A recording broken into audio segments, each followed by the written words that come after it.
El Colegio de Sinaloa presenta En Curso, una ventana a las actividades de El Colegio de Sinaloa. Trabajo, arte, ciencia, investigación, expresión. En Curso. Comenzamos.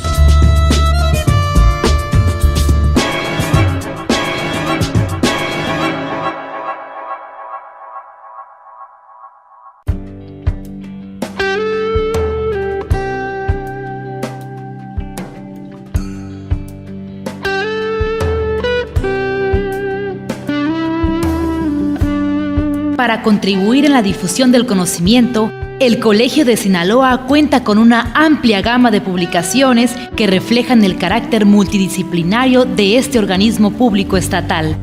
En esta colección sobresalen los libros y discos compactos, producto de sus proyectos de investigación de la serie Atlas, serie Catálogos, así como obras de los miembros colegiados y autores destacados de Sinaloa.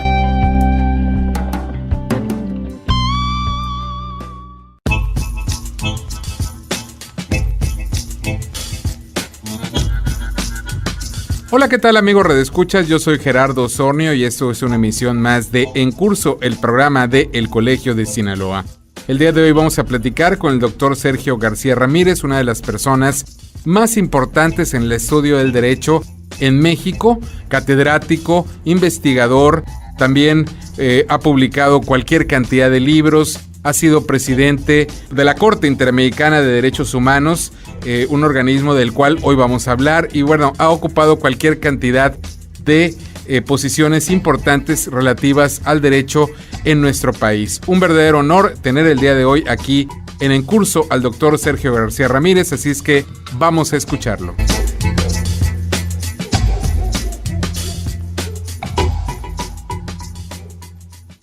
El día de hoy nos acompaña aquí en Curso, el programa de El Colegio de Sinaloa, el doctor Sergio García Ramírez, quien está participando en nuestra institución como parte de las actividades del Seminario de Cultura Mexicana con la conferencia México ante la Corte Interamericana de Derechos Humanos. Le damos la más cordial bienvenida, un verdadero honor y placer que nos acompañe el día de hoy, doctor.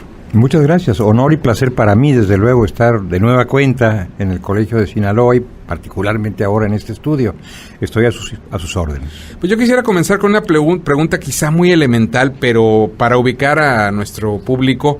¿Qué es la Corte Interamericana de Derechos Humanos que usted ya presidió y de la cual también fue juez durante un tiempo? Bueno, es una pregunta muy natural y va a ser un poco el tema de mi charla de hoy por la tarde, no una conferencia, simplemente una charla entre amigos. La Corte Interamericana de Derechos Humanos es un tribunal, no es un organismo que emita recomendaciones o sugerencias, no es una institución académica, es una institución jurisdiccional. Cuyas decisiones tienen el valor que tienen las sentencias, o sea, tienen imperio, deben ser atendidas por los estados. Los estados del área americana, interamericana, particularmente América Latina, son los sostenedores de la Corte y los destinatarios de la actividad judicial de la Corte. Lo que ante la Corte se plantea son supuestas o reales, ya se verá en cada sentencia si fueron supuestas o fueron reales, violaciones a derechos humanos cometidas en los estados que han reconocido la jurisdicción de la Corte Interamericana, uno de los cuales es, por cierto, México. Desde 1998 México reconoció la competencia de la Corte y ha comparecido ya en diversas oportunidades ante la Corte, que ha dictado sentencia sobre distintos casos a los cuales probablemente me podré referir hoy por la tarde. Entonces, eso es la Corte, es un tribunal que dicta sentencias, que abarca a los estados del ámbito americano y muy particularmente del ámbito latinoamericano del que México forma parte. Doctor, en años recientes, o quizá meses recientes, ha habido algunas polémicas alrededor de la Corte Interamericana de Derechos Humanos, por ejemplo, con la salida de Venezuela. ¿Cuál es el estado actual, digamos, de la Corte Interamericana de Derechos Humanos respecto a lo que ocurre, las cuestiones políticas que están ocurriendo en nuestra región? No nada más Venezuela, sino también, por ejemplo, las constantes acusaciones de violaciones de derechos humanos que se han hecho al Estado mexicano, acá en nuestro país, o en otras latitudes. ¿Cuál es el estado de este organismo del que usted nos está platicando? Bueno, mire usted, la Corte, por supuesto, mantiene su firmeza, mantiene su autoridad Y aquí habría que distinguir dentro del sistema interamericano dos organismos. Uno de ellos es la Comisión Interamericana de Derechos Humanos, que no es la Corte, que no es un tribunal, que es una especie de ombudsman o de fiscalía de los derechos humanos, y el otro es la Corte Interamericana. Los casos de violaciones, las denuncias por violaciones o las evaluaciones acerca de lo que ocurre en cada estado en materia de derechos humanos llegan inicialmente ante la Comisión Interamericana. Cuando nosotros oímos que en algunos casos relativos a México, recientemente, por ejemplo, Ayotzinapa, por citar un ejemplo, o algún otro, hay intervención del sistema interamericano, esa intervención tiene que ver con la Comisión Interamericana, que es un organismo político-administrativo del sistema. Solamente en aquellos casos en que la Comisión lo estima pertinente, procedente, el tema se traduce en una demanda ante la Corte Interamericana y es cuando actúa el tribunal. Pero el tribunal actúa como lo hace un órgano judicial, con mucho cuidado, con un gran cuidado de las formas, de los procedimientos del sistema jurídico que tiene que aplicar. Lo destaco porque no es un órgano político, no emite opiniones de carácter político, no hace evaluaciones sobre los estados. Sí, claro. La Comisión Interamericana sí, es su obligación inclusive, no es que no lo deba hacer, lo debe hacer, esa es su misión, hacer evaluaciones sobre la situación de los estados. Entonces tenemos que distinguir una competencia de otra. Ahora, vamos al tema general y luego al tema particular, si usted me lo permite. Claro, en América Latina, y en América en general, no solamente en América Latina, sí, por supuesto, se han presentado muchos casos de violación a derechos humanos. Algunos son casos verdaderamente graves, verdaderamente llamativos por su extrema gravedad en distintos países americanos. Y uno de ellos es México. La Corte se ha pronunciado en 8 casos hasta el momento y hay alguno que está en trámite. La Comisión Interamericana sí ha emitido opinión o recomendaciones sobre muchos más casos que 9, ¿no? Casos a veces muy, muy delicados. La Corte no suele tener fricción con los estados por su función judicial. La Comisión en ocasiones sí se tensa la relación con los estados y esto me parece que es de esperarse, ¿no? Se tensa la relación por las características de la tarea que cumple la Comisión Interamericana. Usted mencionó el caso de Venezuela. El caso de Venezuela, muy doloroso para nosotros porque quisiéramos ver a Venezuela adentro y no afuera del sistema. Ahí lo que ocurrió es que Venezuela en un momento dado estimó que por convenir así a sus puntos de vista, a su parecer, a propósito no solamente de los derechos humanos y del sistema, sino a propósito del mundo americano, esto tiene una mayor amplitud, inclusive un signo político, optó por retirarse de la Convención Americana sobre Derechos Humanos, por denunciar, un acto jurídico que se llama denuncia de la Convención Americana y se salió. Es el único estado de nuestro continente del área americana, latinoamericana, que se ha retirado de la Convención Americana. Años atrás lo hizo también otro estado del Caribe, Trinidad y Tobago, por otros motivos. Venezuela se retiró y por lo tanto ya no se encuentra sujeta a la jurisdicción de la Corte Interamericana porque ha manifestado que no es su voluntad y se requiere que los estados que ratifican la Convención Americana, pues ante todo no se retiren de ella y luego acepten la competencia de la Corte. Y esto lamentablemente no ocurre hoy con Venezuela. Ojalá que pronto se modifique esa decisión y pueda otra vez contar el sistema con la presencia venezolana, que para nosotros es muy deseable. Doctor, en su experiencia, cuando usted presidió esta Corte Interamericana de Derechos Humanos y también fue juez, ¿era recurrente la observación o el estudio de casos en México? ¿O no era nuestro país el estado que más recurrentemente podía presentar situaciones graves de violaciones de derechos humanos para el estudio pertinente que hacía esta Corte? Bueno, he hecho el deslinde entre la Comisión por una parte y la Corte por la otra, y como usted me está preguntando por la Corte, así es, yo contestaré en lo que respecta a la Corte, no en lo que respecta a la Comisión. Claro. Aquí el número de casos llevados ante la jurisdicción de la Corte ha dependido, como es natural, de la fecha en que los estados han ido aceptando la competencia de la Corte. La Convención Americana data de 1969, entró en vigor en 1978 y a partir de ese momento fueron llegando los casos ante la Corte, pero los casos de los estados que ya habían aceptado la competencia de la Corte, que eran 12 en un primer momento.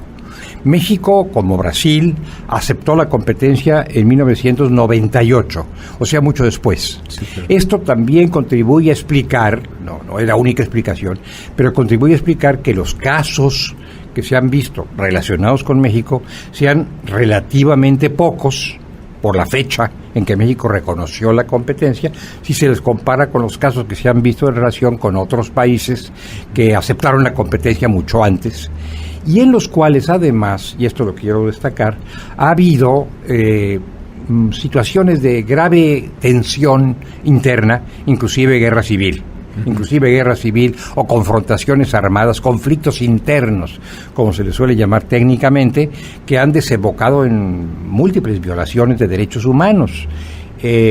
Yo mencionaría, por ejemplo, y lo hago con todo respeto, simplemente estoy invocando estadísticas, mencionaría, por ejemplo, los casos, digamos, de Guatemala o de El Salvador o de Colombia, que habiendo reconocido antes que México la competencia y habiendo sufrido contiendas internas, pues se han visto con más frecuencia llamados a comparecer ante la Corte con motivo de violaciones de los derechos humanos. En México, como le decía, los casos que se han ventilado ante la Corte han sido 8, uno más está en curso, en otros lugares en otros países han sido 20 o más casos o 30 casos. Puede que suene como pequeña la cifra para un continente, sí, porque aquí hay que tomar en cuenta que los casos que llegan a la Corte tienen primero que verse por las instancias nacionales. Primero tienen que intervenir los propios estados para tratar de corregir, sancionar, depurar, en fin, lo que haya que depurar y sancionar. Solamente cuando los estados no lo hacen de una manera adecuada, oportuna, competente, se lleva el asunto ante la Comisión Interamericana, a través de una queja, de una denuncia. Llega pues no a la Corte, a la Comisión Interamericana. Y allí en la Comisión también se lleva un procedimiento frente al Estado y frente a las víctimas, o a quienes se dicen víctimas, y probablemente lo son, y ese procedimiento puede culminar en una composición, en una solución amistosa, como se suele decir. O puede no tener el suficiente tamaño, la suficiente gravedad como para que la comisión resuelva plantearlo ante la Corte.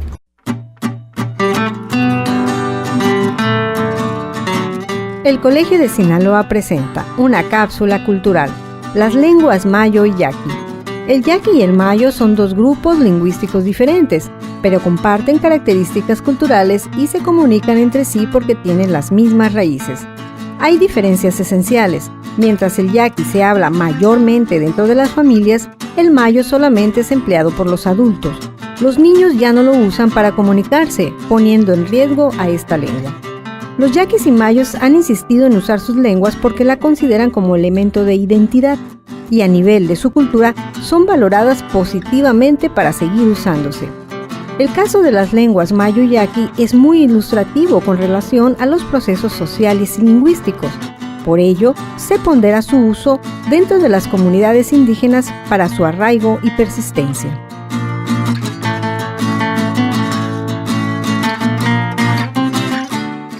Este programa es apoyado por el Consejo Nacional de Ciencia y Tecnología.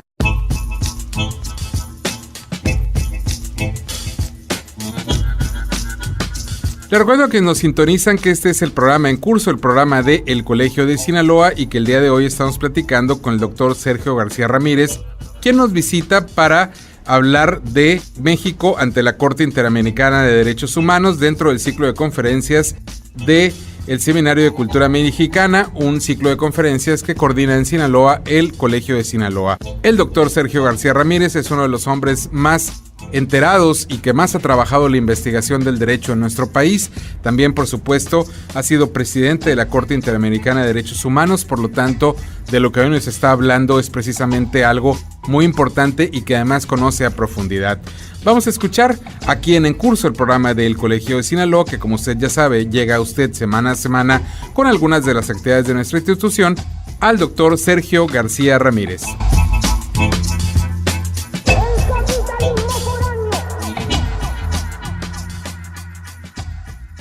Como verá usted, hay etapas, hay instancias, sí, claro, hay esclusas que hay que remontar, ¿no?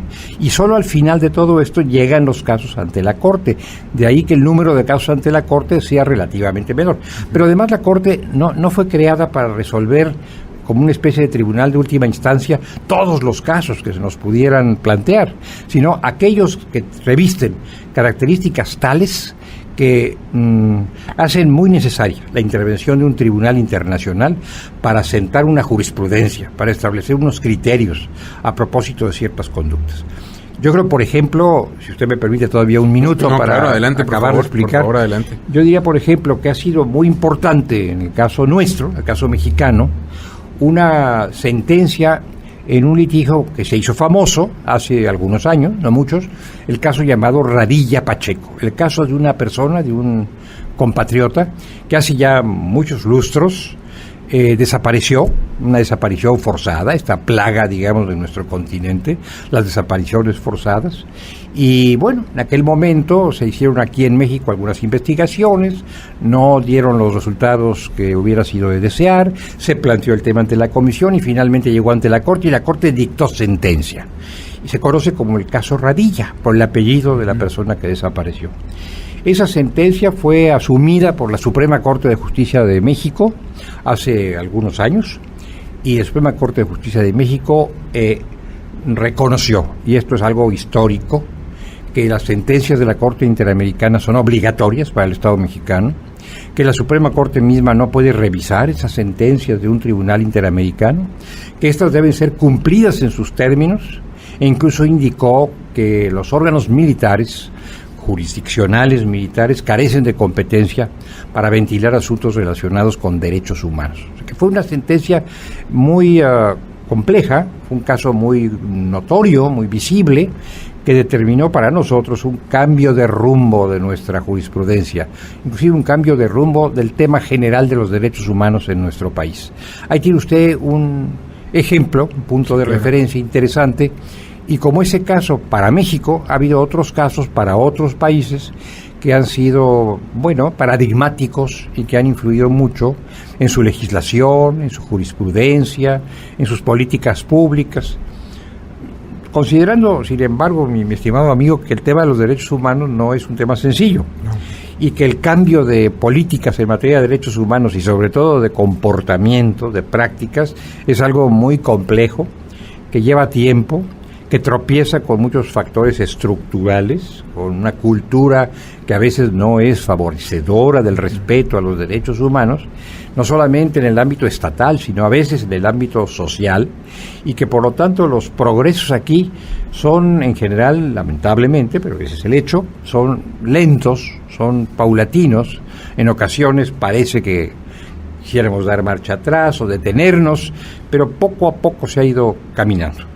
Le hago notar también, seguramente lo platicaremos hoy en la charla, que el origen de todo este sistema al que me estoy refiriendo, de la propia Corte, de la Comisión, de la Convención a la que me he referido, data de 1945. O sea, hemos transitado sobradamente medio siglo, mucho más de medio siglo, construyendo un sistema interamericano. Aquí las construcciones son como las faraónicas, son construcciones, en fin, que ocupan mucho tiempo y requieren mucho esfuerzo. Doctor, de estos casos que usted señala, que si mal no recuerdo son 8 los que han llegado a la Corte Interamericana de Derechos Humanos, relativos a México, en las sentencias que se han dictado en estos sentidos, ¿ha habido alguno, en su experiencia o en su conocimiento, que el Estado mexicano ha tenido cierta reticencia a cumplir con el acuerdo de respetar la sentencia que dicta la Corte Interamericana? Mire, debo decirle no la verdad, porque además eso debe ser reconocido y ponderado, que hasta ahora el Estado mexicano no se ha, no se ha mostrado reticente o adverso al cumplimiento de alguna sentencia. Nunca se ha negado a cumplir. Al contrario, ha expresado en todo momento, inclusive tratándose de casos muy complejos, de difícil acceso, de difícil solución, ha mostrado su voluntad de cumplimiento.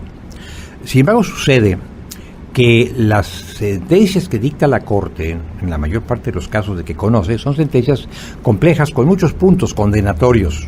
Las condenas son muy diversas. De pronto puede la Corte condenar a modificar una ley, a cambiar una sentencia, a erigir un monumento de reconocimiento, a que el Estado manifieste su responsabilidad internacional, a que se cubra una indemnización, a que haya una satisfacción patrimonial y moral para las víctimas. Es decir, no son simplemente pague usted tal cantidad, sí, claro, sino haga usted todo esto y a veces inclusive modifique usted su patrón de conducta, modifique usted el patrón de conducta de los funcionarios, de los empleados a cargo de la justicia, de la prevención del delito, de la administración, digamos, de reclusorios. Entonces abarca un número muy amplio de cuestiones, todas ellas de un complejo cumplimiento, que hay que ir en las cuales hay que ir avanzando del mejor modo, del modo más esforzado, pero que no es posible ejecutar de la noche a la mañana. Entonces, el Estado mexicano, diría yo, puede haber otras opiniones que para mí son muy respetables, pero el Estado mexicano ha caminado bien en la ruta del cumplimiento. Algunos otros estados no lo han hecho con la misma diligencia, y ha habido ocasión inclusive en que algún estado se ha resistido a cumplir, ha manifestado que no cumpliría. Pero el Estado mexicano no ha incurrido en semejante situación, ha honrado su compromiso y paulatinamente ha ido cumpliendo sentencias muy complejas. Claro, todos quisiéramos que el cumplimiento fuera más rápido, fuera más diligente, pero no siempre es necesario, no siempre es posible conseguirlo. Doctor, en estos casos en los que se ha visto involucrado México frente a la Corte Interamericana de Derechos Humanos, ¿se puede saber o se sabe, es público, cuáles son las violaciones más recurrentes que se han denunciado ante esta Corte? Sí, por supuesto. Mire, una violación que se ha denunciado con alguna frecuencia en todo el continente americano, en Latinoamérica, en varios estados latinoamericanos y también en México, es el tema de la desaparición forzada. Bueno, ha habido desapariciones forzadas. El tema de la tortura. El tema de la falta de acceso a la justicia, de acceso suficiente a la justicia. El tema de la incompetencia de los órganos que han asumido la investigación de violaciones. Los daños causados a una víctima o a su medio social, a su grupo social, daños tanto físicos como morales, como psicológicos. La inoperancia de ciertos organismos. La falta de capacitación, de vocación y de probidad de servidores públicos que han vulnerado derechos humanos. Ese es un poco el complejo de asuntos, ¿no?, que se ha ventilado en el caso de México, junto con algunos otros también importantes y que se asemeja mucho al patrón de soluciones en el ámbito latinoamericano. Doctor, pues es un tema que da para mucho, podríamos seguir platicando con usted, considerando además el vasto conocimiento, la experiencia que usted tiene en este tema, horas y horas, y sé que no daríamos pues satisfacción al público por todo lo que seguramente está pensando y quiere saber y quisiera preguntar, pero el tiempo se nos ha agotado. Yo le agradezco muchísimo, de verdad, que nos haya acompañado. Dejo abierta la invitación para que en una próxima visita, que ojalá sea muy pronto, al Colegio de Sinaloa, nos vuelva a acompañar, nos regale unos minutos. No sé si tenga algo más que agregar antes de despedirnos. Bueno, que me gustaría mucho que ya no tuviéramos necesidad de referirnos a estos temas en el futuro, pero me temo que eso no va a pasar. Me temo que durante mucho tiempo seguiremos poniendo atención, interés, énfasis en la necesidad de preservar los derechos humanos, que siempre corren un grave riesgo en este lugar, en este país, como en todos los otros. Entonces, habrá materia para futuros desarrollos. Quiero simplemente terminar diciendo que no es esta la primera vez que vengo al Colegio de Sinaloa. La hospitalidad de esta estupenda institución se me ha brindado en otras ocasiones y quiero agradecerla, al igual que agradecer la hospitalidad de usted en este programa y saludar por su conducto a quienes me hacen el honor de escucharme. Muchas gracias, doctor Sergio García Ramírez.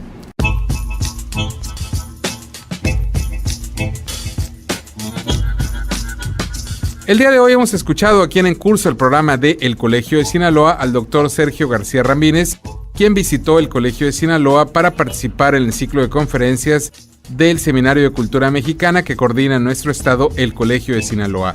Su conferencia se tituló México ante la Corte Interamericana de Derechos Humanos, algo que él conoce a profundidad, pues presidió esa institución, ese organismo.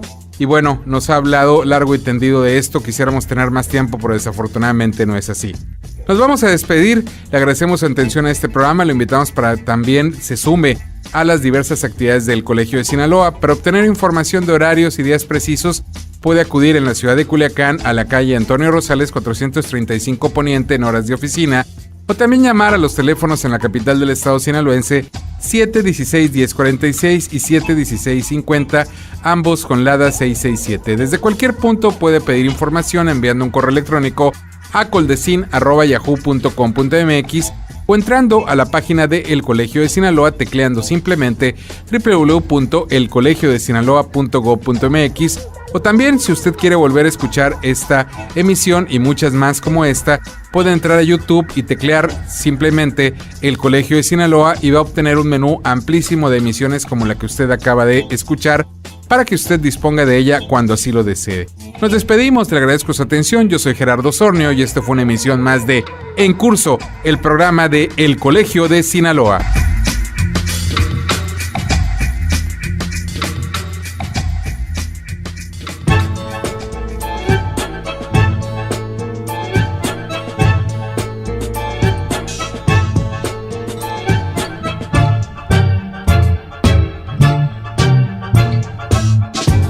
Este fue En Curso, una ventana a las actividades de El Colegio de Sinaloa.